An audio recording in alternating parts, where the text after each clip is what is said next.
I know that you're right there, always right by my side. You're right there, when it's dark, you're my light. You're right there, in the day and at night. You're right there, yeah, no matter what. Thank you, God, you are always there. You're so good and I know you care. You protect me, you love me, yeah. It may be hard to understand it, but you know just what the plan is, so I can believe without seeing it. Ooh, that you're right there, always right by my side. You're right there, when it's dark, you're my light. You're right there, in the day and at night. You're right there, yeah, no matter what. When I'm lost, you show the way. You are with me every day, every place, everywhere. I know that you'll be there. It may be hard to understand it, but you know just what the plan is, so I can believe without seeing it, without seeing it. You're right there, always right by my side. You're right there, when it's dark, you're my light. You're right there, in the day and at night. You're right there, yeah, no matter what, no matter what, no matter what, yeah, no matter what. I know you're moving, I'm gonna follow. I know you're moving, so I'm gonna follow. Yeah, I know you're moving, so I'm gonna follow. I know you're moving, so I'm gonna follow. You're right there, always right by my side. You're right there, when it's dark, you're my light. You're right there, in the day and at night. You're right there, yeah, no matter what.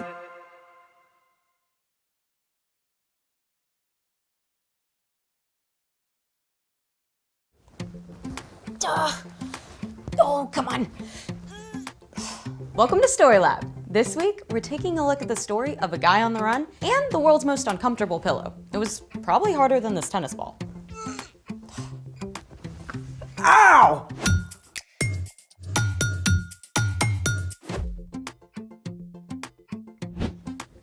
Hey, I'm Sebastian. And I'm Skylar. We're talking about ways we can see God at work in history. And how we can see God at work right now. You do know it's impossible to crush a defenseless tennis ball with your own hands, right?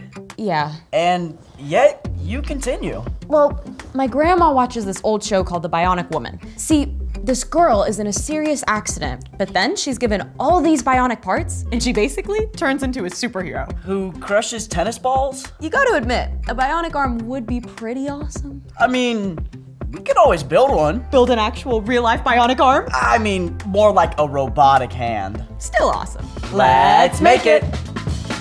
Today, we're making a robotic hand. Skylar, but at your service. Focus!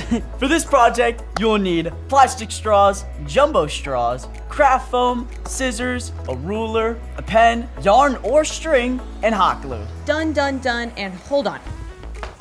Got the pens. Perfect! Step 1. Trace your hand on heavy paper or craft foam and cut it out.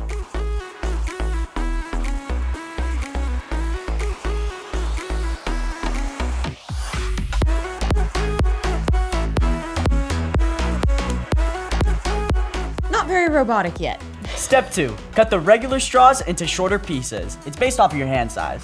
So I have small, a little bit bigger, and then larger on the palm of your hand.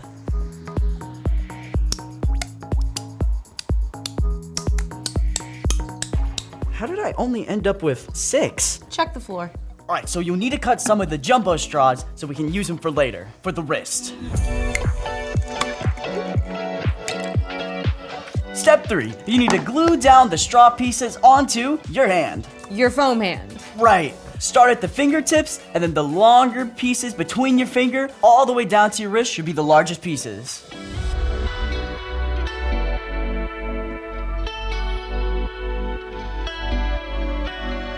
You may need to add a few more pieces if your hand is bigger, or take out a few if your hand is smaller. Perfect. When you're finished gluing your pieces, add a piece of the jumbo straw in the middle for your wrist.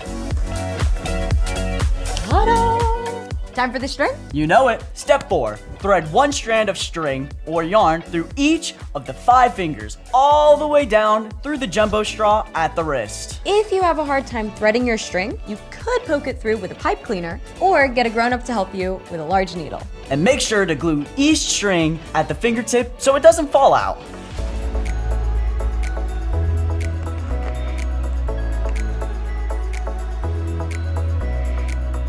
Okay, ready? Ready. So you can pull in the strings at the bottom of the hand and operate your hand. This is kind of creepy. What's that? Get it away. I thought you wanted to be bionic. Oh, hey, let's see if, okay. Robotic? Yes. Bionic? Nope. Are you calling our robotic hands posers? Or maybe imposters. Speaking of which, there's one in today's story. It's time for... The story before the story.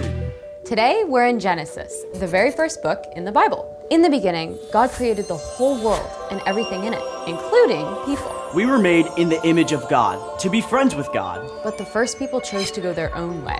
When they turned from God, the world was broken. And so was our friendship with God. Sin and darkness crept in.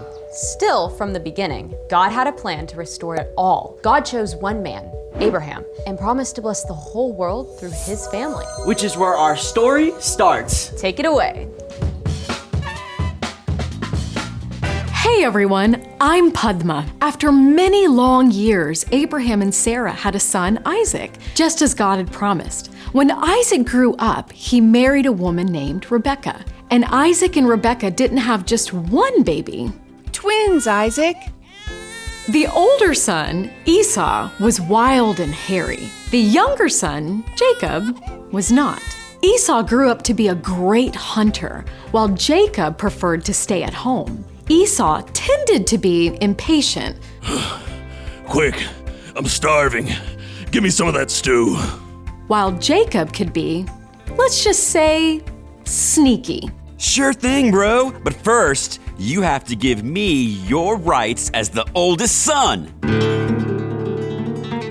Esau was so impatient that he gave Jacob the position and money that came with being the oldest son, all for a bowl of soup. And Jacob didn't stop there. When Isaac grew old and weak, he called for Esau to give him a special blessing as the oldest son. But while Esau went hunting to prepare a meal for his father, Rebekah quickly called for Jacob. Bring me 2 young goats, and I'll prepare them for your father. Then he'll bless you instead. Apparently, being a trickster ran in the family. Jacob even covered his arms with goat hair so that Isaac, who couldn't see very well, would think he was Esau. The whole charade worked, and Isaac gave Jacob the special blessing. May God give you the richness of the earth. May nations serve you. As you can imagine, when Esau discovered what had happened, he was angry. Really angry. So angry that he actually made plans to kill Jacob. Yikes. Run away at once to my brother Laban in Haran. Stay with him until your brother calms down. So Jacob left home, alone, on the run.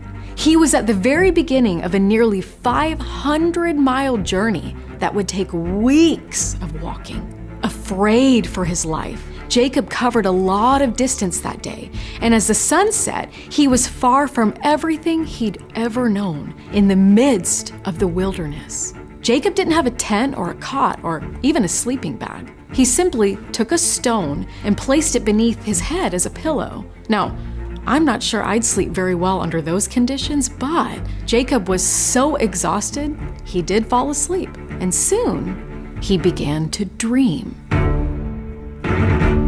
Jacob saw a broad stairway rising up from the earth, stretching all the way up into heaven. Brilliant angels traveled up and down the steps.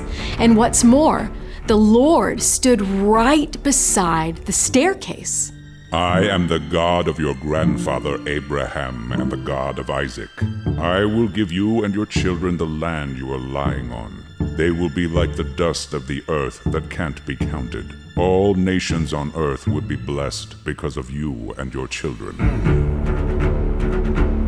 Hear that? It's the exact same promise that God gave to Jacob's grandfather, Abraham. But God had even more for Jacob. I am with you. I will watch over you, and I will bring you back to this land. I will not leave you until I have done what I have promised. Now, Jacob knew about the one true God that Abraham and Isaac worshipped, but there's no record that Jacob himself had chosen to trust God until this moment. The Lord is surely in this place, and I didn't even know it. Early the next morning, Jacob took his pillow stone and turned it into a sacred stone. He poured oil over it as a sign that God was in that place. This place will be called Bethel. Bethel means house of God. Then Jacob made a promise to God. May God be with me. May He watch over me on this journey. May He do as He has promised so I can return safely home.